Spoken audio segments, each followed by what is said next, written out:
si pour obtenir l'attention d'un jeune de 24 ans, il faut parler seulement 45 secondes sur TikTok en sortant quelque chose de très punchy, un peu gore, un peu porno même, hein, mais il faut le faire. Si on avait écouté les chefs d'entreprise depuis 1974, on n'en serait pas là.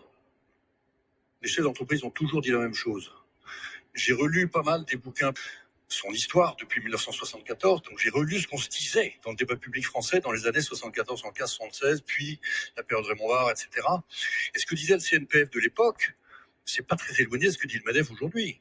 Il y a une absolue constante de nous tous, chefs d'entreprise, sur voilà ce qui est bon pour la France. Sauf que ça n'a jamais été entendu. Jamais. Alors pourquoi ? Bon, la vérité, c'est que depuis 1974, et de manière tout à fait légitime d'ailleurs, on a voulu ajouter du progrès social au progrès social. Et on l'a fait tous les semestres, sans cesse. Et les radicalités sont montées en même temps. Plus on a rajouté du progrès au progrès, plus les radicalités montaient. Progrès depuis 1974, il y a aussi une crise sociale très forte, parce que le phénomène du chômage de masse, il date de ces années-là. Le chômage de masse explique une très grande partie des nouvelles prestations sociales créées, qui ont créé le même des comportements, et je les appelle quand même des progrès, mais qui sont une source fondamentale de la dette d'aujourd'hui, il faut bien le voir aussi.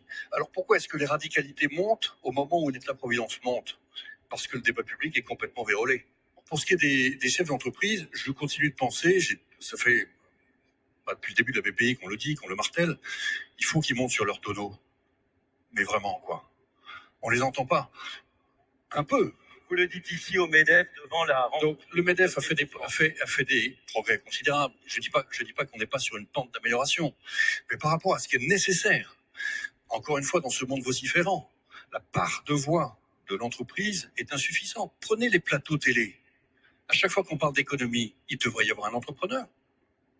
Ça devrait être interdit de faire un plateau sur l'économie sans un entrepreneur. On fait venir un économiste, mais les économistes représentent absolument pas l'entreprise. Ils sont jamais d'accord entre eux, de toute façon. On va en faire deux. Et donc de même, je suis désolé du parallèle, mais on a fait un progrès énorme. Avant, il y avait des plateaux où il y avait que des hommes. Un jour, on a dit c'est inadmissible. Moi, je dis que des plateaux où on parle de l'entreprise, de l'économie, en tant qu'elle finance le modèle social en particulier, des plateaux où on parle du modèle social, des plateaux où on parle des retraites, où il n'y a pas un entrepreneur, interdit. Il faut qu'on fasse ce progrès-là.